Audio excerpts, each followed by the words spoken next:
Hello, welcome to Free Bible Commentary with Pastor Teacher Dr. Bob Utley. Be sure to visit Free Bible Commentary at www.freebiblecommentary.org. Now, here's Bob. Jeremiah 25 is rather a long chapter if you have looked through it. It goes verses 38. It's a very interesting chapter in many respects, and it exemplifies what I've been mentioning to you about the displacement chronologically of the book of Jeremiah.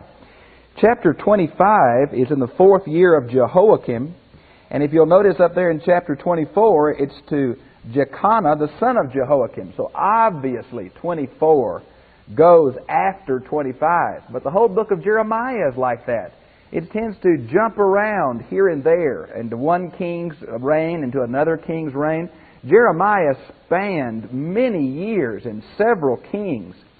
And it's unusual to have such a specific reference as far as date. It mentions 2 dates here, really more than that in this chapter.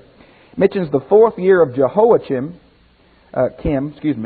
It mentions the 1st year of Nebuchadnezzar, and it mentions that he preached 23 years in verse 3. Many folks believe that 25 is a summary chapter that concluded the first scroll that Jeremiah wrote that was read before the king that he burned, and Baruch had to write another one. And that's quite possible. This is a summary chapter like that. Now, the date we're talking about is, and you might want to write this in your Bibles, it'll help along to have some specific date, 605 BC. Date is 605 BC. A lot of things happened in this year. This is the year that Nebuchadnezzar's father died and he returned home to become king of Babylon. This is the year, the Battle of Carmel, where Babylon defeated the Egyptian army and became the sole empire of the Fertile Crescent. This is the year that Jeremiah dictated his book to Baruch. We find that in chapter 36, verse 1. We even find the Battle of Carmel mentioned in the Bible in chapter 46, verse 2 and following. And very important year. Now, many have found a discrepancy between the dating of Jeremiah 25:1 and the book of Daniel, chapter 1, verse 1. If you look at the book of Daniel quickly, it may take you longer to find it. Some of those little prophets are hard to get out of there. Daniel is right after Ezekiel. Notice where it mentions in Daniel 1:1, in the 3rd year of the reign of Jehoiakim, king of Judah, Nebuchadnezzar, king of Babylon, came to Jerusalem. Now right over here it's talking about in the 4th year of Jehoiakim, which was the 1st year of Nebuchadnezzar. Now, what's the discrepancy? Well, many folks make light of these kinds of things. Often people criticize people who love and accept the Bible uncritically sometimes. And many times we have to say we don't know what the problem is, but we hope that later discoveries will tell us. Now, I don't think that's a cop-out. That answer finally prevailed in this case.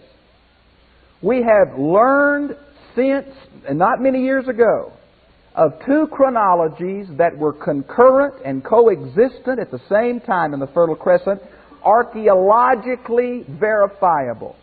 In Palestine, a king's reign was counted from the year of his ascension. In Babylon, the king's reign was counted from the 2nd year because the ascension year was mentioned as a separate entity.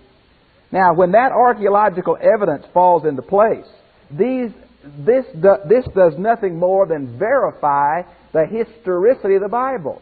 Where was Daniel when he wrote his book? Yeah, of course, I'm assuming you believe that Daniel wrote it, not some Maccabean dude down in 165 BC. He was in Babylon. And of course, he followed the Babylonian chronology. Where was Jeremiah? He was in Palestine. And of course, he followed the chronology of his day in that area. And so here we have real proof, not only the historicity of the book of Daniel, but the historicity of the book of Jeremiah, that we could not answer many years ago. And so I think sometimes we have to say we don't know answers to some questions, but we feel like if we wait, the questions will work themselves out. So I think that helps very much. Now, if you continue through this, I'm going to be skipping some. That's too much for me to read tonight. You'll notice in verse 3 it says, in the 13th year of Josiah, son of Amon. Boy, Jeremiah is really putting some dates on this thing, isn't he? He's locking this booger down in history. Now, he hadn't done that before. He wants you to know the date and what's happening and how history is coalescing into the purpose of God. And he mentions, he started his preaching in the 13th year of Josiah, and it's been 23 years now since the word of the Lord came to me. Now we don't know exactly how to date this thing. Some think, does that mean the word of the Lord that came to him and called him from his mother's womb? Well, I really don't think God spoke to Jeremiah in the womb. I think he spoke to him when he was older and told him that he was with him that long. I get kind of tickled at some of the arguments we make about children. You know, the Bible doesn't talk a whole lot about children. And I remember especially a Presbyterian commentator that I like so much, and I think it's Burkhoff, and I think also Martin Luther and Calvin picked up on this. They said, if John the Baptist can kick in his mother's womb at the presence of Jesus, why can't he be baptized as soon as he arrives? That's a far-fetched example for trying to get infant baptism, isn't it? So I don't think this is talking about when Jeremiah was prenatal, God called him. I think it's saying when he recognized, older and understood. Now, he was a young man when God called him. 13, 14, right in there. So I think he's been preaching 23 years since that call, about 14 or 15. I don't know about you, but usually we like to see some kind of response from our laborers. Like to see some success or some fruition or some making a difference or something. Boy, the faithfulness of Jeremiah, 23 years faithfully proclaiming a message that was hard for him to preach. And no converts. The only response Jeremiah had, his own family rejected him, his own town tried to kill him, and the people in Jerusalem kicked him out of the temple numerous times, threw him in cisterns, put him in chains, and Jeremiah kept on preaching 23 years. Matter of fact, he goes long past this. Reminds me of Noah, when it says Noah preached 120 years without one convert. Well, Jeremiah didn't preach that long, but he had a long, seemingly unresponded to ministry. Take heart. By the way, I think it says also that Jeremiah knew who he was. It says here, the word of the Lord came to me, and I had spoken to you again and again, but you would not listen. There's no doubt in Jeremiah's mind who and what he was. He was a prophet called by God. And that kind of vision and call sustained him through days when no one would listen. Jeremiah knew who and what he was, and it sustained him. Now, his message, of course, verse 4 says, nothing new about that. God sent the prophets, and you didn't listen to them either. And verse 5, his message comes back with two imperatives. Turn, and now mine has dwell. I probably would like the word live better. And here is Jeremiah confronting God's people with the option to respond. You see, I think when we don't allow for the balance of God calling but man responding, we get into all kinds of difficulties. Here Jeremiah is calling the nation of Israel, God's chosen people, and he's calling them for a response and an action and a commitment and a turn. And he's saying quite frankly, if you will, God will save your land. If you won't believe how bad it's going to be. Now, they had the option. It's the same kind of theology in the book of Deuteronomy, where Moses says, through Joshua, of course, by then, Moses is dead, I set before you life, I set before you death. Choose you this day which path you will follow. Well, that's the kind of decision that man's had to make from the very beginning, and that's the kind of decision man has to make in the light of Jesus Christ today. Choose you. Now, I'm not saying God doesn't come first, and God doesn't prepare the heart, and God doesn't always come in grace, I think. But I do think man must respond. And here it clearly is. Two imperatives. Now, notice the condition here. On the land which the Lord has given you and your forefathers forever and ever. That's double olam. Now, olam is an unusual Hebrew word. It can mean a long time. It can mean eternity. It depends on the context. If I was looking at this in the context, does it fit that God gave the promised land to the descendants of Abraham for eternity? Now, theologically, yes. But experientially, what? No. The exile's about to occur, and all the God's people will be out for at least 70 years here. They've been out in our lifetime a long time, and back since 1947. So I think what we have to say is, here is a good balance.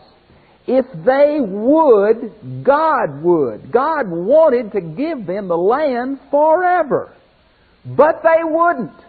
And so there are periods of them being in and out of the land dependent on their response to the covenant obligations. Okay? He mentions in verse 6 and 7 they will continue to make Him angry.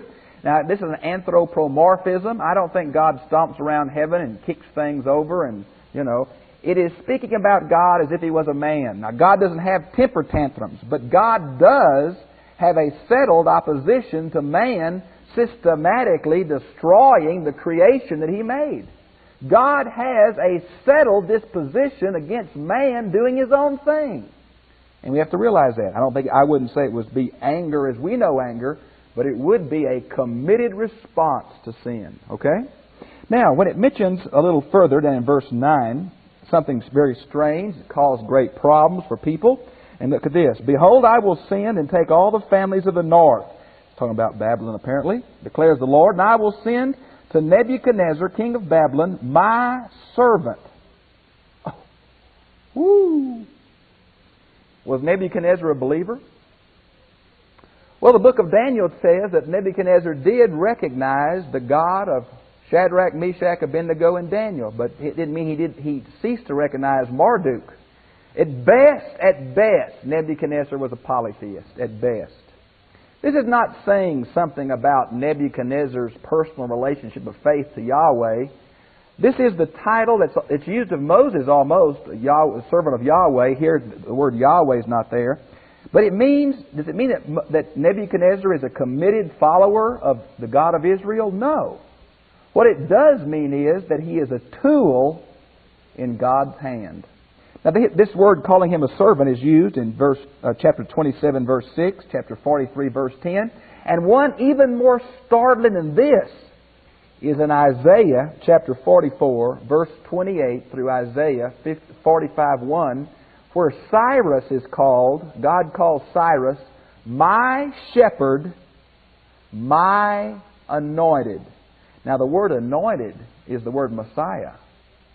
Cyrus, I do not believe was a believer. At best, I think Cyrus was a polytheist. Now, people say, let the Jews go home. Yes, he did. He gave them money to build a temple. Yes, he did. He also did that to every other captured people. It was his political decision to reverse the policy of the Assyrians and the Babylonians to try to engender a faithful, passive population back in their own home, worshiping their own gods. But to call Cyrus the Messiah is a strong, strong term. I think it means God is using them for His purposes, even though they may not realize it. And I have a question for you in a minute about that. Notice where it continues, and I will bring them against the land and its inhabitants, and against the nations all around, and I will utterly destroy them, and make them a horror, a hissing, and an everlasting destruction. Now, in your Bible, when it says, I will utterly destroy them, do you see that in the latter part of verse 9? Look in the margin of your Bible. Do you have another translation there? Or what do y'all have in your translation? Tim, give me a couple of words. What do y'all have? No, when it says, I will utterly destroy them and make them a horror and hissing, what does yours have? I will utterly... all of them have destroy? Under the ban. Okay, Bernard, what yours has? Cause to perish. This is that special term that we came across in Joshua. It's known as the harem.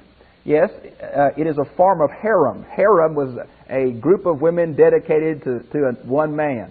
All right? Well, this is dedicated to God. It's called the harem. It's called under the ban. The New Testament is known as the korban. It means that something was dedicated to God in such a way that it was inappropriate for man's use anymore.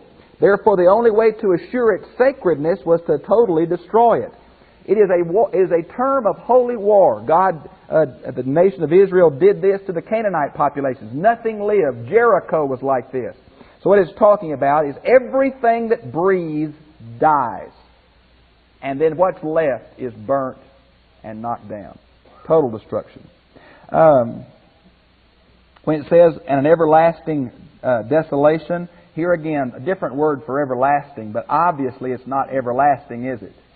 No, they're going to rebuild it in 70 years, less than that, really. So you have to take these terms in the context they're used and not read your preconceived Western-oriented definitions into them, or boy, you'll have tremendous problems. Now, notice verse 10. I like this. It's talking about the joys of social life. It's going to put it in a negative sense. But listen to this. Moreover, I will take from them the voice of joy, the voice of gladness, the voice of the bridegroom, the voice of the bride. Now, that's been a common thing. Jeremiah's used those phrases several times in the book, but he adds two unique phrases here. He only adds here. And it says, the sound of the millstones and the light of the lamp. Now, the Babylonian Talmud says, what we're referring to, and I don't know where they get some of this, but they're Jews, and this is their scripture. Maybe they have an inside track. The grinding of the millstone was grinding of medicine to apply to the little boys who had been circumcised. And that the lighting of the lamp is referring to the wedding feast. And so, i.e., what it means is, no more marriages, no more births. Well, I can see that. There's another possibility. Remember we went through the book of Ecclesiastes, chapter 12, verses 3 through 6? Remember all those funny things about a house? We talk about the grinders quit grinding. And in that context, remember what it meant? It meant older people lose their molars. Remember all those descriptions of old age there? The lamp went out, meaning their eyes got dim. So it may be an allusion to Ecclesiastes, and the reference would be to death. I don't know which it is. But I thought both were interesting. Now, in verse 11, another specific number is mentioned. And the whole land will be a desolation and a horror, and these nations shall serve the king of Babylon 70 years. I must admit to you, I think we are so Western-oriented that it's hard for us to read an ancient text. You know, we live with every one of us almost has a calendar watch that has the name, the date, the year, the time, the seconds, a stopwatch, a timer. You know, that's our society in a capsule. We run around. We're so governed by time and half hours and minutes and be here then and be here. And those of you who've traveled to other countries know that's not anywhere but here. You know, they just don't follow this little devil. We follow this as if it was a god almost, don't we? Now, to put that kind of a time element on an Oriental culture thousands of years ago, I think is ridiculous. Now, what does it mean, 70 years? Does that mean it's exactly 365 days, 24 hours for every day, and exactly 70 of those to the minute? No, of course not. It doesn't mean that. It seems to be like the number 40, which many times is a long period of indefinite time. Now, 70, many people have tried to take this thing literally. But the hard thing is to find the place it begins and the place it ends. Now, the closest we can come to it would be something like the destruction of the temple, 586. The rebuilding of the temple, 516. Now, that's about as close to 70 as we can get. How long were the children of Israel in Babylon? When did they come back? Very important date. I've told you a million times. Remember the date? The Edict of Cyrus, right? 538. Edict of Cyrus, let them come home. They were taken, some in 605. That's when Daniel went, 605, first deportation. Some went a little later, and the last group went in 586. Well, if they came home in 538, none of that exactly equals 70 years. So I think it is a round number. I don't think it's a specific number, and I don't know how much closer to get that. 586 to 538 is 48 years, I believe. And so that's not 70, not close to it. The temple from is probably the closest, but I don't know. This number is used other times. It's used in Zechariah 1:12 and 7:5. And in Zechariah, it seems to imply the destruction of the temple to the rebuilding of the temple. And that's 66 years. That's close, right? I don't know. In verse 12, a new context starts, if you would. And I think it's very interesting. Notice what it says. But it will be, when 70 years are completed, I will punish the king of Babylon and that nation, declares the Lord, for their iniquity in the land of the Chaldeans, and I will make it an everlasting desolation. Same word used in verse 12 for Babylon is used up there in verse 9 for the land of promise, Judah. Now I've asked a discussion question. I want you to think about it and talk with me a minute. If God sent Babylon to punish Judah, why does He punish Babylon later on for doing it? If He sent them to do it, and they did it, why does He punish them for doing it after they did it? Anybody want to answer that question? I think it's obvious, but I don't think you need to think a minute. Why would He do that? That is a perfect example of the way that God works in men's lives. This whole fight about did God harden Pharaoh's heart or Pharaoh harden his own heart? Yes. Yes, that happened. You say, well, did God do it or did Pharaoh do it? Yes, yes. Did God send Babylon or did Babylon want to come? Yes. Yes. God used the natural tendencies of those men to accomplish His purpose. But in the end, those men are responsible for their actions. Did God choose Judas because He knew he would betray Him? Yes. Did Judas have the free will to betray Him? Yes. Is Judas responsible? Yes. Everybody is responsible for their actions. Do you know what we do if we don't believe that? We get into the Flip Wilson theology. Remember Geraldine? The devil made me do it. No, we're not going to stand before God and say the devil made me do it. My culture made me do it. My parents made me do it. My church made me do it.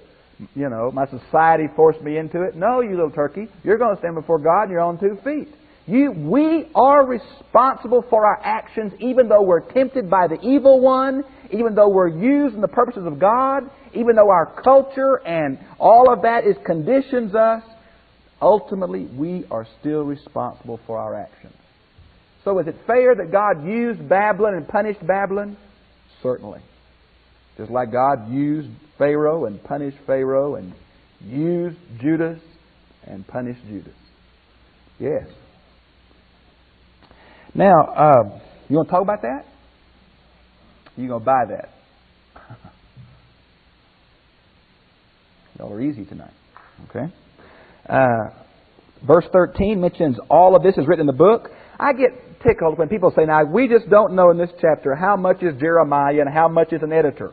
And it's been edited by several people. It always tickles me that those folks do that. It's like they knew something we didn't know. And all they got before them, the same book we got before us. Now, I want to admit to you, I think that the book of Jeremiah has gone through some additions.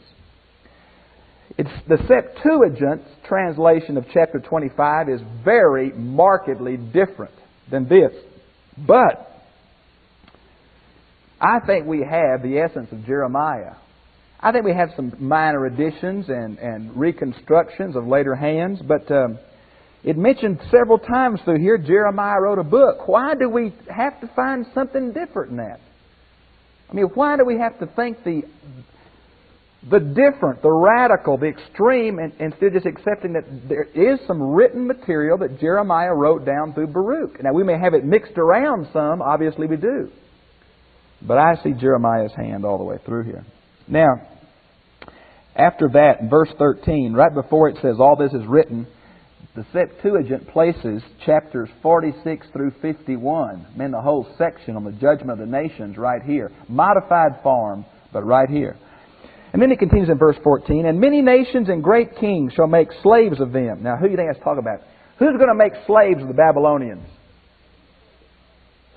What's the next major world empire? No.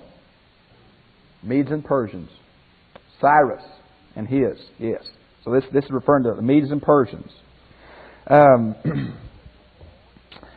Verse 15, "Thus saith the Lord of Israel, says to me, Take up this cup of wine of wrath from my hand, and cause all the nations to whom I send to drink it. And they shall drink and stagger and go mad because of the sword that I shall bring among them. And I took the cup from the Lord's hand and made all the nations drink to whom the Lord sent me." I won't stop there.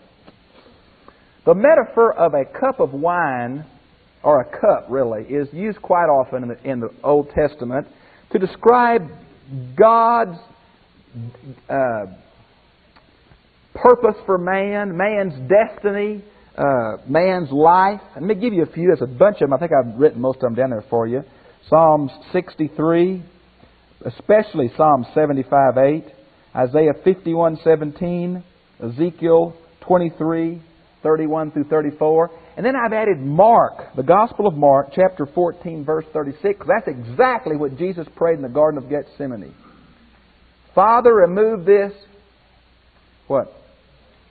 Cup. Now, why would God use a cup of wine as a symbol of judgment?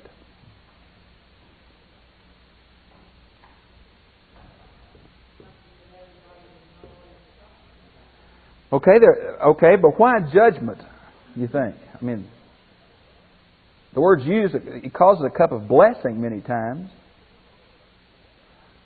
Notice the next verse.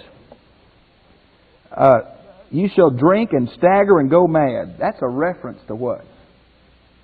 Intoxication. The Old Testament is absolutely vehement in its rejection of intoxication.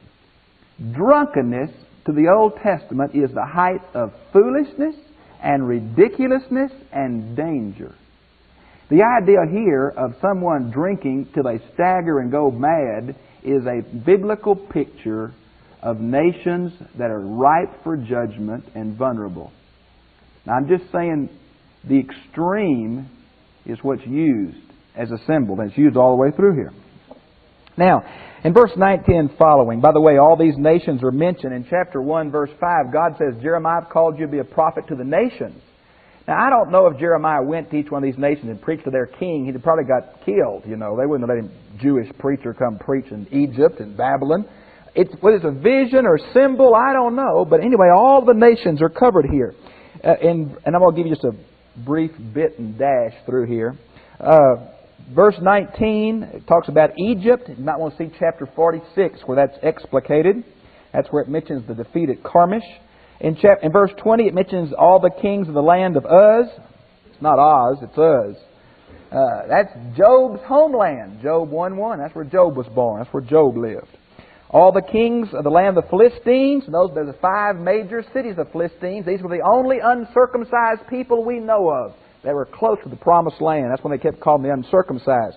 Ashdod, Gaza, Ekron, and Gath are major cities, as well as Ashdod. Edom and Moab and the sons of Ammon. Now, Edom are the descendants of Esau, and all of these are mentioned in chapter 48:1 through 49:22. Then the kings of Tyre and the kings of Sidon. Those are what? What nation is that? Tyre and Sidon. Phoenicians. Not Philistines, Phoenicians. The seafarers of the day. Okay? The kings of the coastlands, which are beyond the sea. And then in verse 23, it has the Dedan, I guess. That's the tribe of merchants from Abraham and Keturah. And then it has Timah. Those are the Arab tribes that live in the desert of Syria. It has the Buz, the tribe from Nahor, Abraham's brother. And then it sticks something in there that just seems totally out of place. That'd be like me saying, all the people of East Texas, especially those who have burr haircuts. That's what it says. Did yours have something like, and all who cut the corners of their hair? Do you see in your Bible how it's in italics? It's slanted. What does that mean? It's not in the original, it's supplied. Well, now, all the original has is corners, which is mentioned in chapter 9, verse 26, about ran the corners of their beard. It's quite possible it goes back to Leviticus 19:27. Hair was an unusual thing. It kept growing. Even when someone dies, their hair grows. Do you know that? So the ancients thought it was magical. So hair was used in magical divination. It was also to cut your hair certain ways and put it in the grave of your loved ones was a pagan mourning rite. Also, to cut your hair and leave a little tassel here, a little tassel there, was symbolic of worshiping a particular god. Have you ever seen the Hare Krishnas around lately at the Texas State Fair, the guys in the orange suits? Those aren't University of Texas cheerleaders. Those are Hare Krishnas. And that's on a purpose why their hair is that way. So, now that's possible. That could be. But I really think that anybody here have a New English Bible? It translates it this way. Those and all who roam the fringes of the desert. Now that is just as valid because that fits more the context of these desert tribes. And verse 24 seems to be a summary, and it says, all who dwell in the desert. I think New English Bible has a better translation. It could be cut the corner of their beards. Matter of fact, in the Near East, the way you tell a Muslim from a Jew is, Muslims trim their beards, Jews do not. So it may be a particular hairstyle, but probably it should be, New English Bible probably has a better deal. Okay, moving right along. And all the kings of Zimri. Now, do we know anything about Zimri? Do you have a parallel reference in your Bible? I hope you don't. If you do, you've got a strange Bible. We don't know nothing about this group. Zero. Now let me just show what many people think. You see that? Keep your finger on Zimri in 25. Look down at Shishak in verse 26. You see that? The king of Shishak. We don't know what that means either. But it seems like, this is a word I just learned about. I wasn't familiar with this. Have you ever heard of the word A-T-B-A-C-H? I guess it's at-bash, bash or back or something. It's a literary term. It means that if you spell a name, okay, say the name was B-O-B, and you wanted to code that name so that nobody would know who you're talking about. B is the second letter of the alphabet. So you'd go to the second letter in the back of the alphabet, and you'd take that one, and you'd find where O is, and you'd go from the other end and find that. And it's a backward spelling of a cryptic name. Now, if you do that to Zimri, you get the word Elam, E-L-A-M, which is one of the nations mentioned here. Matter of fact, next. That's why I don't know if that's true. If you do that with Shishak, guess what you get? Babylon. Now, I personally don't see why Jeremiah is coding these names. He's mentioned Babylon about 100 times through here. Why all of a sudden does he want to play Dick Tracy on them? You know, I don't understand that. I do think that probably that Shishak is remember how I told you, the Jews like to take someone's name and change the vowels and make it mean something different? Like Baal, meaning dung, and that kind of thing.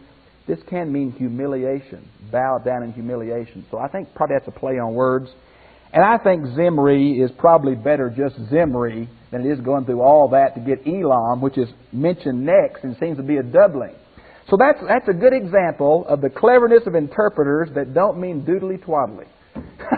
You know, all that didn't solve anything textually, did it? And so, another intricacy of textual criticism that doesn't go anywhere. It's cute, but I don't think it solves nothing. Notice in verse 28, and the Lord mentions, if the nations won't drink, tell them, thus says the Lord, you shall drink. Now what that's saying is, everybody's going to give an account to God. Nations may not have known Him, may not have had the Ten Commandments, may not have had any witness, but nations are going to give an account to God. And then in verse 30 and following, God is pictured as a lion, as a great worker, as a lawyer. Boy, He's everything through here. As a shepherd. Notice it starts out, does the Bible call Yahweh a lion very often? About 3 or 4 times. Could that be the background of Judah being a lion pope and the Messiah being spoken of as a lion from the tribe of Judah? Possible. The idea about He will shout like those who tread the grapes. Now, you notice the grapes are in italics, but you don't tread olives, they'll hurt your feet. So it had to be grapes. The best place to see that is Isaiah 63, 1 through 6, where the battle hymn of the Republic came from. My eyes have seen the glory, the coming of the Lord. Now what these guys did, can you imagine your life's work being getting up at 8 o'clock in the morning, going out and getting in a vat of cold, soggy grapes and jumping up and down all day? Besides, you really had strange colored feet. You know, that's where that cereal came from. But so these people developed songs to sing, and they would have someone play a musical instrument or beat a beat or play a harp, and they would sing and dance and shout. Well, you can imagine it's much more fun to dance around a bunch of grapes and just to step on them. So they would sing and dance all day long, sing these folk hymns and jump in the grapes. And the word came to be used for a battle cry, screaming, you know, hollering. So here is God singing while He stomps the grapes. And the grapes are, guess who? That's right, us. Well, anyway. Notice what it says, He's entering into judgment with all flesh. It's not just Israel, it's everybody's getting the axe through here. Verse 32, the Lord of hosts, and again it means the captain of the armies of heaven. The shepherds in verse 34 are the political and religious leaders. In the last part of verse 34, you shall fall like a choice vessel. Does someone else have a different translation of that? RSV or anyone here? Last part of verse 34. Pleasant vessel. Anybody have choice rams? What translation? New American Standard? Oh, it's the older American Standard. Yeah. Well, there's a okay, RSV. That's the one I thought. So does New English Bible have it. It seems that choice rams fits better in all these animals. See the masters of the flock and the slaughter of the animal. Choice rams fits better than choice vessels. The Hebrew consonants are the same. It's the vowels that differ. So I really think that probably choice rams. I like RSV and New English Bible on that. Something just to show you how, you know, I like to follow the Masoretic Hebrew text. That's the text the Masoretic scholars, the 9th century Jews, put vowel points in. But sometimes it is atrocious in what it says. It's just corrupt. There's no way to get around it. Like in verse 38, the next to the last line, mine has, because of the fierceness of the oppressing, and then sword in parenthesis. Now they get that, and they don't tell you, and that, boy, they ought to. They just say the oppressor in my margin. But what they've done is change the Masoretic text to the Septuagint and some of the other ancient versions. The word there in Hebrew is, because of the fierceness of the D-O-V-E. Now you can make a dove mad, but really, you know, obviously this is wackoed some way. So they follow the... It seems like to me they ought to tell you that. And most of them don't. So the Septuagint may be a closer rendition to Jeremiah's words because it's shorter. It seems the more we learn of ancient Hebrew manuscripts, and since the founding of the Dead Sea Scrolls, we've found many translations in Qumran community that are translated in Hebrew or Aramaic and follow the Septuagint instead of the Masoretic text, which leads us to believe there may be several variants that came up into Jesus' day. Questions or comments? Yes, Phil.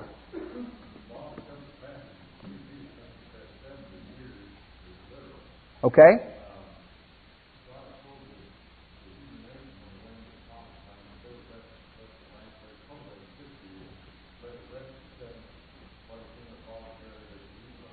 Right.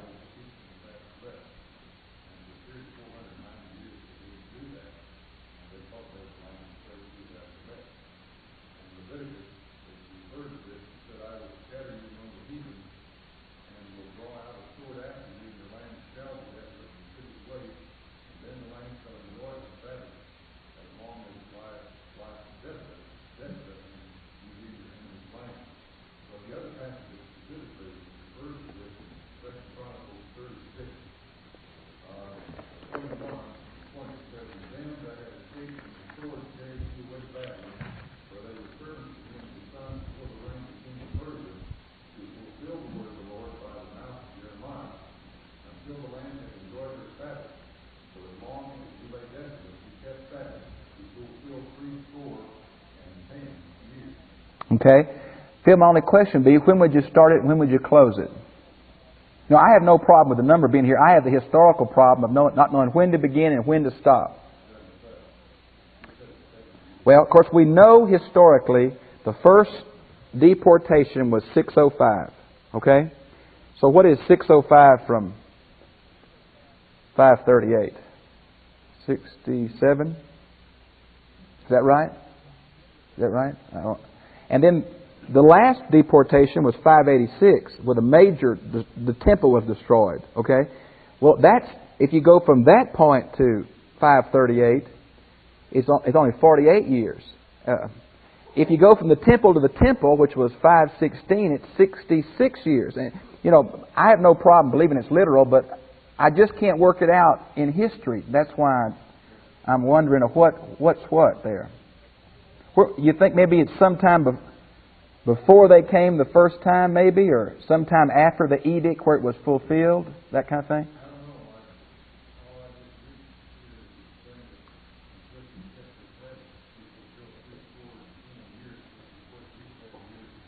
Yeah. Yeah. The only thing I don't do is say it's a round number, and when you get 66, you got close enough to make it fulfilled. But I don't know, Phil. I really don't. Yes, Max? How close or how sure are we about the date that we accept chronological? I know Bob Hopkins and other people have challenged the standard chronology of the Egyptian captivity.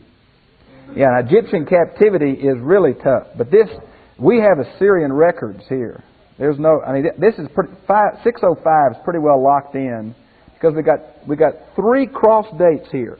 We got the first year of Nebuchadnezzar. We got the what year of Jehoiakim?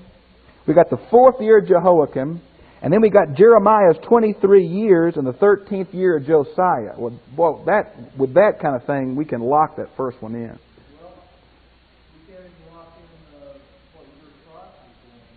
Well, no, that's true. But this is a lot more specific than that. We have dates here.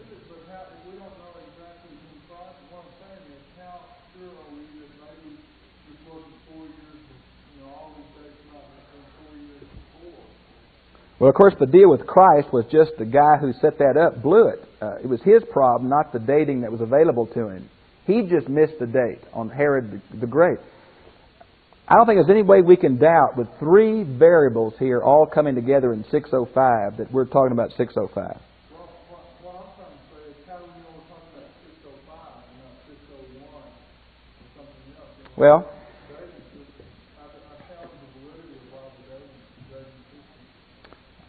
I want to agree with you that many things in the Bible we cannot date. I'll agree with that. But some things are just so specific that we can date them because, as you know, the Jews kept... And today, I got a letter from a Jew the other day. It said 5,022 so-and-so, you know. They've been keeping it for a long time. And when those Assyrian records and that Jewish chronology and Greek and Roman dating all have the same event, I think we can pretty well lock some of these things down. But like Christ, it never says. There's no date at all anywhere about that birth narrative. It never says in the year of so-and-so. Now, it does have Herod the Great, and he died in 4 BC, so it had to be before that. And how that guy, see, somebody just in the Middle Ages figured that back and changed the whole doobie. So, I agree that, like the New Testament books, we can't date for nothing. But Cyrus's edict, that's a biggie. So I think these dates would be sure. I think some wouldn't. Boy, that chronology of how long in Egypt, now that is a booger bear. And there are really some discrepancies look like. And all I can say with that, let's wait till further information or something. But this one I think is pretty good. Yes, Donna? Well, what people say, and of course this is just, if you come to the text thinking it's a round number, you can justify it. If you come thinking it's a literal number, you can probably justify that too. They say it's the divine number 7 combined with the human number 10, which means God is going to complete His will in human life. You can make eggs and chickens and marbles out of that deal, can't you? So, I don't know. Yes, Coy?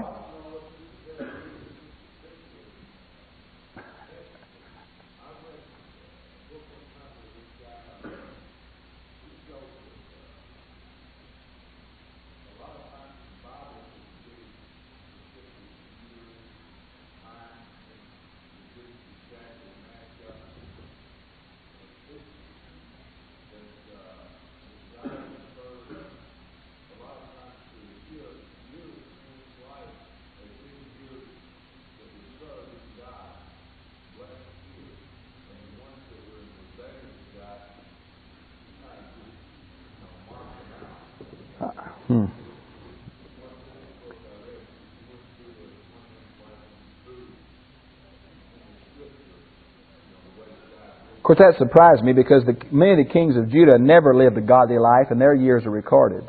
You know, many of the kings of Judah and Israel were really turkeys from the day one, and their years. See, the Bible never gives dates. It never says, because there wasn't a calendar like we had. It just gives in the reign of, or it says the Battle of Carmel, and so it dates it, but only by events in history, not in anybody's calendar. And we have to go back and compare calendars to get the dates. That would surprise me to find that to be true. Really would. Now, there is some chronology problems. A guy who tried to add up all the people's ages and go back and find when creation was, 4004. The Bible does call grandchildren children and daddies and their great-granddaddies. Now, it does that all the time. It skips generations in mentioning descendants. That's why you can't go back and add the dates up.